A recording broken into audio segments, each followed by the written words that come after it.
1절부터 11절까지 말씀입니다. 신약성경 248페이지 로마서 8장 1절로 11절 말씀 교독해서 읽고 마지막 11절은 함께 읽도록 하겠습니다. 로마서 8장 1절 말씀을 제가 먼저 읽겠습니다. 그러므로 이제 그리스도 예수 안에 있는 자에게는 결코 정죄함이 없나니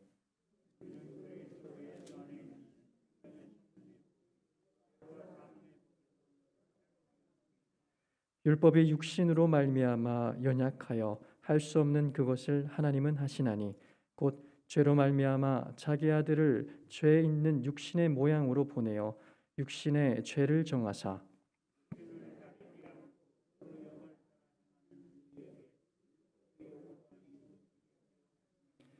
육신을 따르는 자는 육신의 일을 영을 따르는 자는 영의 일을 생각하나니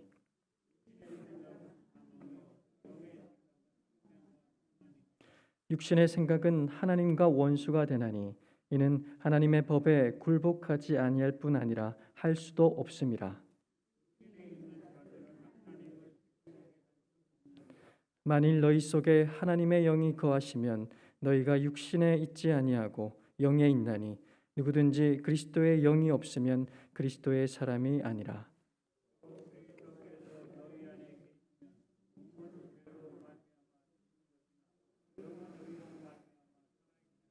같이 읽겠습니다. 예수를 죽은 자 가운데서 살리신 이의 영이 너희 안에 거하시면 그리스도 예수를 죽은 자 가운데서 살리신 이가 너희 안에 거하시는 그의 영으로 말미암아 너희 죽을 몸도 살리시리라. 아멘. 이제는 죄인이 아닙니다라는 제목으로 목사님 말씀 전해 주시겠습니다.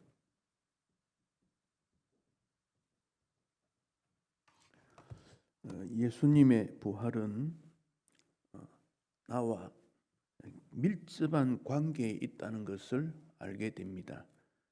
바로 오늘 본문에 있는 대로 정죄함이 없다 하는 은총이 우리에게 주어졌습니다.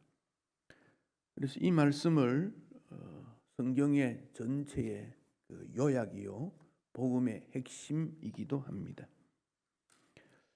성경을 반지에 비유하면 이 로마서는 반지에 있는 보석이고 8장은 그 보석 중에서도 더 빛나는 부분이다. 슈페너라는 학자가 그런 말을 했습니다. 하나님의 사랑이 얼마나 큰지 핵심적으로 알 수 있는 것이 로마서 8장이다. 그런 말씀입니다. 그러므로 우리는 이 말씀을 마음에 받아들이고 소망하고 믿고 이 말씀대로 살면 하나님의 은혜와 축복의 큰 그릇을 체험할 수 있습니다. 어느 날 유대인 아버지가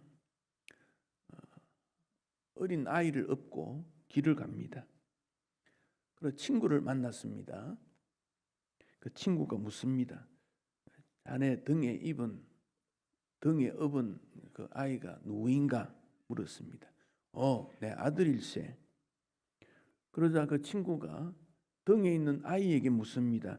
얘야, 너 등에 엎혀 있는 이분이 내 아버지냐? 그랬더니 아이가 말합니다.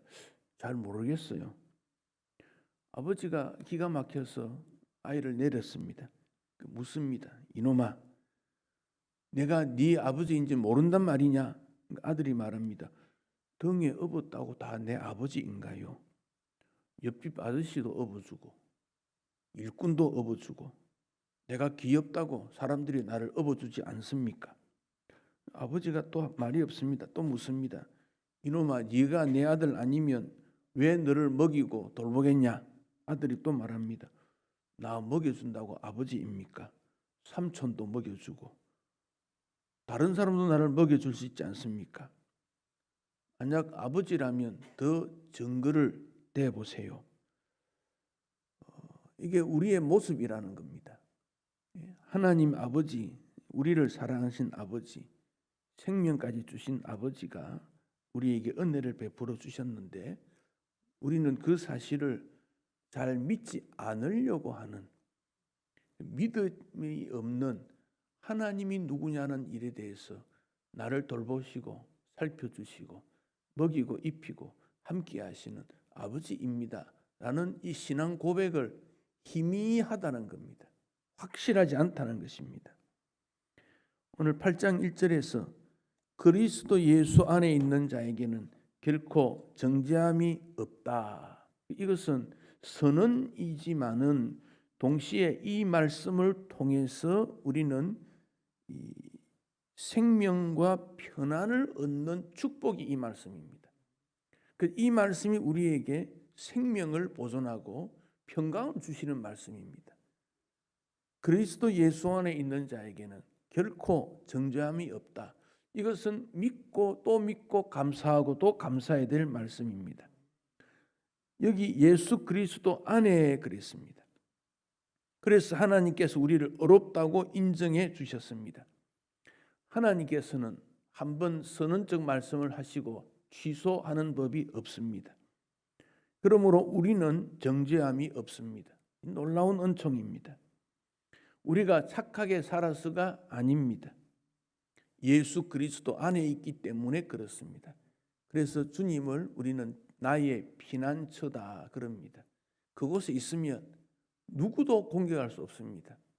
누구도 나를 책망할 수 없습니다. 손가락질할 수 없습니다. 예수 그리스도 안에 있는 피난처 속에 있기 때문에 그렇습니다. 반대로 그리스도 밖에 있다면 여전히 심판과 지옥 갈 수밖에 없는, 그리스도 안과 밖은 이렇게 다릅니다. 그 교회가 그리스도 안으로 부름을 받은 자의 모임이니 얼마나 교회가 가치 있는지 모릅니다. 이스라엘 백성들이 출애굽할 때 완강한 바로를 무너뜨리기 위해 하나님의 전능성이 나타납니다. 그 중에 10가지 재앙이 있습니다.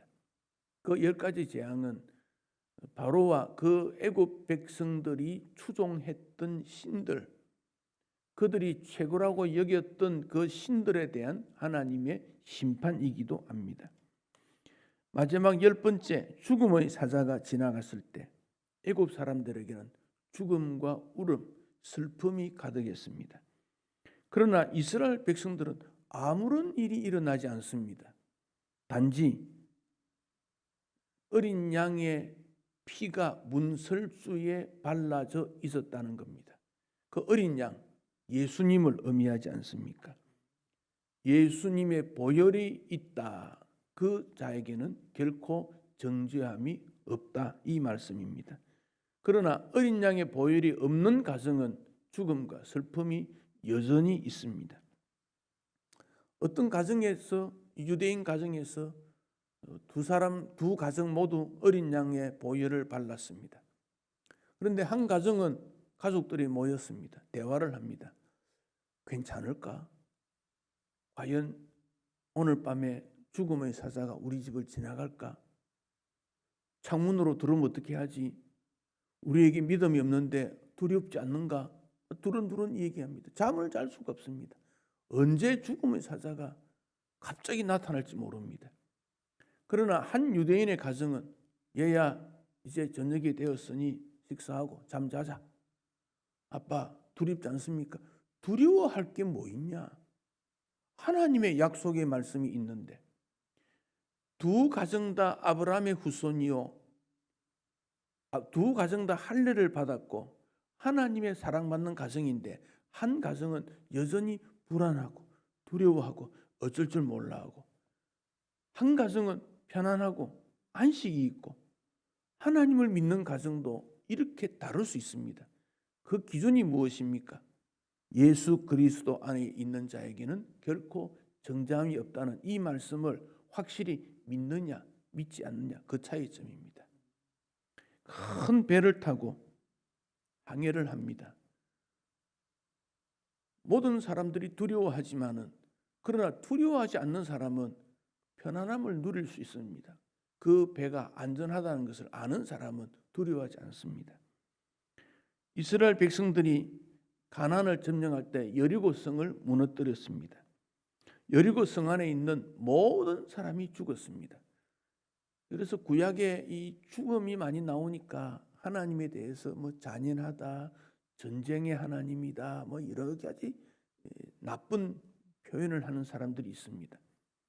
그러나 그곳에 가나안 땅에 있는 우상 숭배자들, 이미 하나님께서 오래전부터 우상 숭배함이 멸망한다는 것을 말씀했고, 그래서 이스라엘 백성들을 애굽으로 보낸 겁니다.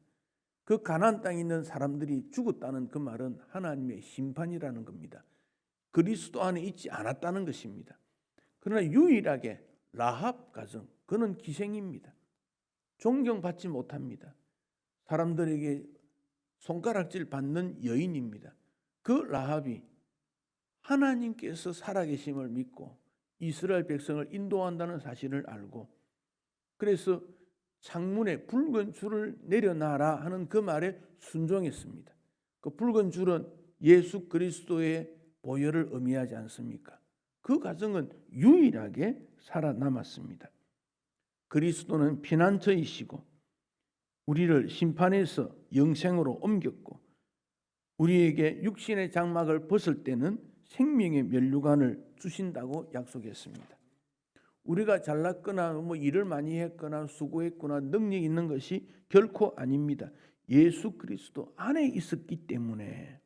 그러므로 여러 유혹을 말씀으로 이겨야 되고, 특별히 마음의 갈등과 괴로움이 있을 때 그리스도 예수 안에 있는 자에게는 결코 정죄함이 없나니 하는 이 말씀을 반복으로 읽고 외칠 필요가 있습니다. 외워야 합니다. 그리스도 예수 안에 있는 자에게는 결코 정죄함이 없나니. 그 이유가 무엇입니까? 2절에 생명의 성령의 법이, 그리스도 예수 안에 있는 생명의 성령의 법이 죄와 사망의 법에서 우리를 해방시켜 주었기 때문에 그렇습니다. 그래서 우리는 예수 앞에 나오면 모든 죄가 용서받는다고 찬양합니다. 주의 품에 안겨서 편히 쉰다고 우리는 고백할 수 있습니다. 정죄함이 없다, 그런 말씀입니다. 여기 생명의 성령의 법, 죄와 사망의 법, 두 가지 법이 있습니다. 로마서 6장 14절 보시겠습니다. 바로 앞에 있는 로마서 6장 14절 같이 읽습니다. 죄가 너희를 주장하지 못하리니 이는 너희가 법 아래 있지 아니하고 은혜 아래 있음이라. 아멘. 여기 법은 율법을 말합니다. 우리는 율법 아래가 아니고 은혜 안에 있다. 은혜 안에 있다. 그 점을 강조하고 있습니다. 은혜와 율법에 대한 강조입니다. 7장 6절을 보겠습니다. 로마서 7장 6절. 로마서 7장 6절 같이 읽습니다. 이제는 우리가 얽매였던 것에 대하여 죽었으므로 율법에서 벗어났으니 이러므로 우리가 영의 새로운 것으로 섬길 것이요 율법 조문에 묵은 것으로 아니할지니라. 아멘. 예수 밖에 있다는 말은 법 아래, 율법의 조문, 법의 조문 하나하나 그 구체적인 일들을 전부 다 말하고 있습니다. 벌받지 않을까? 죄와 사망에 매이지 않을까? 두려웠다는 것입니다. 그래서 조금만 어기면 정죄함을 받습니다. 너 죄 있다, 정죄함을 받습니다. 그러나 그리스도 예수 안에 있을 때는 이제 법에 저촉받지 않습니다. 은혜라는 그 나라 안에 머물게 된 것입니다. 법 아래 있지 아니하고 은혜 아래 있으니 더 이상 두려울 게 없고 영의 새로운 것으로 주를 섬기게 된 것입니다. 그러므로 자원에서 주님을 섬깁니다. 생명의 성령의 법, 생명의 법, 성령의 법, 생명의 성령의 법, 거기 따라서 살아가게 된 것입니다. 누가복음 15장에 집을 나간 아들의 비유가 있습니다. 그 비유는 누가복음에 있는 수많은 예수님의 비유들 중에 가장 복음을 잘 설명해 주는 핵심적 비유이기도 합니다. 둘째 아들이 아버지의 재산을 달라고 했습니다. 그리고 아버지의 영역을 받지 않는 먼 곳으로 가서 허랑방탕하게 지냈습니다. 그러다가 돈이 떨어지니까 함께 놀던 친구도 사라지고 의지할 데가 없어졌습니다. 결국 그는 외롭고 고통 속에 먹고 살기 위해 노력하다가 아버지 집을 생각하게 되어졌습니다. 그는 아버지 집으로 돌아오면서 생각합니다. 내가 아버지 앞에 큰 죄를 지었어. 재산을 허비했고 아버지 마음을 아프게 했으니 아들이 아니야. 품꾼으로 써달라고 해야지. 아버지의 아들이 아니지만 품꾼으로 있는 것만으로 나는 기쁠 수 있을 거야. 그런 마음으로 아버지 집으로 왔습니다. 이것이 바로 율법 아래에 있는 생각입니다. 내가 과거 이렇게 살아왔는데, 신앙생활을 하는데 그래도 교회 가면 힘든 일, 굳은 일 내가 해야지. 물질도 많이 들여야지. 시간도 많이 들여야지. 이런 억지로 섬기는 일은 율법 아래에 있는 마음입니다. 아버지는 그 아들이 돌아오기 이전부터 이미 아들을 용서했습니다. 그래서 아들이 어느 길로 올 건지, 이 길인지 저 길인지 마을 밖에 나가서 아들이 돌아오기를 기다리고 있습니다. 오늘 돌아올런지, 오늘 밤일런지 아들이 오면 환영할 것이다 생각했습니다. 그런데 어느 날 아들이 보였습니다. 남루한 모습으로 투벅투벅 걸어오는 그 아들의 모습을 보고 아버지는 불쌍히 여기며 그 아들을 맞이하러 달려갔습니다.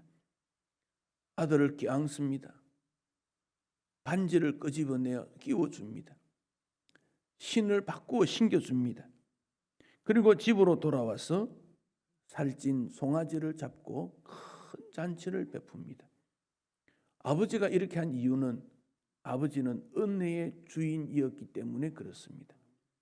율법으로 대하면 이 아들을 돌려보내든지 매질을 하든지 창고에 집어넣고 연단을 시키든지 그렇게 해야 되겠지요. 아버지는 전혀 그렇지 않습니다. 너는 내 아들이다. 집을 떠나 돌아온 내 아들이다. 반지를 끼워주어서 사랑의 표시를 하고 입을 맞추고 옷을 갈아입히고 모욕을 시키고 잔치를 베풀어 모든 사람께 즐거워합니다. 아들이 돌아왔기 때문에 아버지가 용서했다? 아닙니다. 이미 아버지가 용서하셨고 기다렸다는 겁니다. 하나님의 기다리심입니다. 얼마 후에 큰아들이 일을 하다가 돌아왔습니다. 집에 잔치하는 소리를 듣고 깜짝 놀라서 가까이 왔더니 둘째 아들, 집 나갔던 아들이 돌아왔다고 했습니다. 그래서 큰아들이 아버지께 원망을 했습니다. 아버지, 나는 아버지를 한 번도 떠난 적이 없습니다. 늘 수고했습니다. 힘있게 수고했습니다. 그런데 나를 위해 염소 새끼 한 마리도 잡아주지 않았습니다. 아버지는 창기와 함께 재산을 탕진한 동생을 위해 살찐 송아지를 잡고 잔치를 베풀어 주니 이게 어떻게 된 일입니까? 큰아들의 생각은 율법적 생각입니다. 아버지가 대답합니다. 너는 나와 함께 있지 않았니? 나의 모든 것이 너의 것이 아니니? 그러나 너의 동생은 잃었다가 되찾았으니 죽었다가 살아났으니 우리가 즐거워하고 기뻐하는 것이 당연하지 않니? 큰아들도 작은아들도 율법에 매여 있었습니다. 그러나 아버지는 은혜의 아버지이었습니다. 율법은 항상 우리에게 잘못한 것, 실수한 것 책망합니다. 드러나게 합니다. 그러나 아버지의 은혜는 우리를 용서하시고 포용하시고 선하게 인도해 주십니다. 인간관계에 있어서 상대방이 잘못했다 말하면 용서해 주지 이렇게 말할 수 있습니다. 가족도 마찬가지고 형제도 그렇습니다. 그 말은 겉으로는 용서하지만 마음으로는 용서하지 않는다는 뜻입니다. 기억했다가 언젠가 다시 그것이 생각이 나고 그래서 그것을 사용할 것입니다. 그런데 우리 하나님은 죄를 도말하신다. 도말이라는 말은 지운다 그런 말입니다. 지운다. 지우개입니다. 세탁기에 때 많은 그런 빨래를 집어넣어도 세제를 집어넣으면 깨끗하게 없어집니다. 세탁한 옷을 끄집어내어서 다시 때를 묻힐 필요는 없지 않습니까? 노트에 글을 썼다가 지우개로 지우면 그게 뭔지 희미한 흔적이 있을지는 모르지만 지워버리면, 요즘은 지우개가 너무 잘 나오니까 완전히 지워져 버립니다. 컴퓨터에 어떤 일을 해서 입력을 시켰다가 그만 지워버리면 찾을 수가 없습니다. 도말이라는 것은 흔적도 없다. 깨끗이 지운다.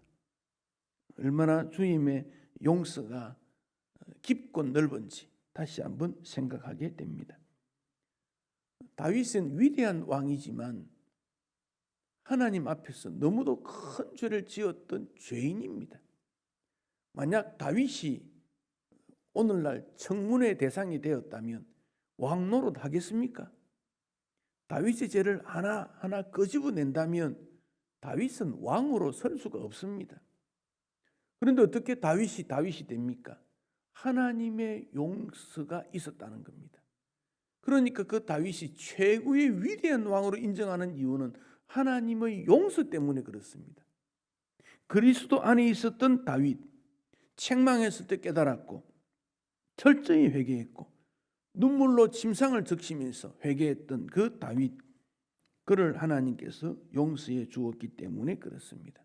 그 용서의 열매가 바세바의 몸에서 태어난 솔로몬이 다윗을 이어 왕이 된 사실입니다. 다윗의 아들이 한 20여 명 됩니다. 딸도 많습니다. 다 외모가 잘생겼습니다. 뛰어납니다. 판단력도 있습니다. 전쟁도 잘합니다. 그러나 그들을 하나님께서 세우지 않고 가장 어리고 판단력도 없고 그 솔로몬을 세우지 않습니까? 뿐만 아니라 그 솔로몬에게 엄청난 은혜를 베풀어 주었습니다. 최고의 지혜를 주었습니다. 그리스도 예수 안에 있는 자에게는 정죄함이 없을 뿐 아니라 생명과 성령의 법이 그를 자유, 해방, 능력, 은총을 베풀어 주었습니다. 우리는 법 아래 사는 자가 아닙니다. 과거에 지은 죄들, 살아가면서 짓는 죄들, 앞으로 짓는 죄까지 우리 주님은 용서해 주실 것을 약속하셨습니다. 간교한 마귀는 우리를 계속해서 정죄감에 빠지게 됩니다. 빠지게 만듭니다.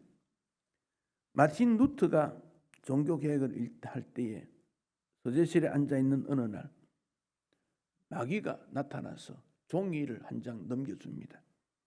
그곳에는 루터가 지었던 죄의 목록이 쫙 기록이 되어 있었습니다. 루터가 그것을 보고 부끄러워서 죄책감에 시달립니다. 설마 그런 것까지 전부 기록이 되어 있었습니다. 너무도 두려워서 마음이 괴로워할 때 주의 음성이 들려옵니다. 루터야, 너의 모든 죄는 나의 피로 깨끗이 씻었지 않느냐? 너를 정죄할 자가 아무도 없다. 마틴 루터가 주의 음성을 듣는 순간 정신이 벌쩍 들어서 오늘 8장 1절 이 본문이 기억납니다. 그리스도 예수 안에 있는 자에게는 결코 정죄함이 없다. 누가 나를 정죄하겠느냐? 소리를 크게 내어서 이 말씀을 읽었습니다. 그 순간 마귀가 사라졌습니다. 마귀는 우리를 그렇게 만듭니다. 그 때의 내용을 보면 그때 이 루트가 책상 위에 있는 잉크병을 마귀에게 던졌다. 뭐 그런 말도 있습니다. 그래서 그 병이 벽에 부딪혀가 잉크가 벽에 묻었다. 뭐 그런 말까지 있습니다. 그만큼 루트가 충격을 받은 것입니다. 그런데 이 말씀 속에 그런 자유함을 얻게 되는 그 기쁨을 누리는 마틴 루터, 정죄함이 없다. 얼마나 감사한 일인지 모릅니다. 주님의 축복이 그렇게 만들었습니다. 율법은 그러면 잘못인가? 그렇지 않습니다. 율법이 잘못이 아닙니다. 율법도 거룩하고 계명도 거룩하고 어렵고 선합니다. 그러나 이 율법은 예수님의 십자가로 말미암아 우리를 무력화시킵니다. 율법의 요구를 우리 예수님이 다 이루었기 때문에 그렇습니다. 본문 4절. 육신을 따르지 않고 그 영을 따라 행하는 우리에게 율법의 요구가 이루어지게 했다. 예수님을 통해서 율법이 성취된 것을, 그러니까 우리 예수님이 율법의 완성자가 된 것입니다. 20세기 최고의 그 첼로 연주자였고 작곡가였던 파블로 카잘스라는 분이 있습니다. 1966년에 그의 나이가 90세이었다고 합니다. 근데 그분이 어떻게 음악에 있어서 그런 전문이 되었는가? 노만 레버리 히트라고 하는 그 음악 평론가가 파블로 카잘스라는 사람을 살펴보았습니다. 자세히 살펴보았더니 관절염, 또 연세가 많으니까 호흡 곤란, 그래서 관절염으로 손가락이 늘 부었다는 겁니다. 마치 엉켜 있듯이 손가락이 부었대요. 그 손으로 어떻게 첼로를 연주할 수 있다는 말인가, 그런 생각도 했습니다. 그러다가 어느 날 카잘스가 연주회를 하는 현장에 갔습니다.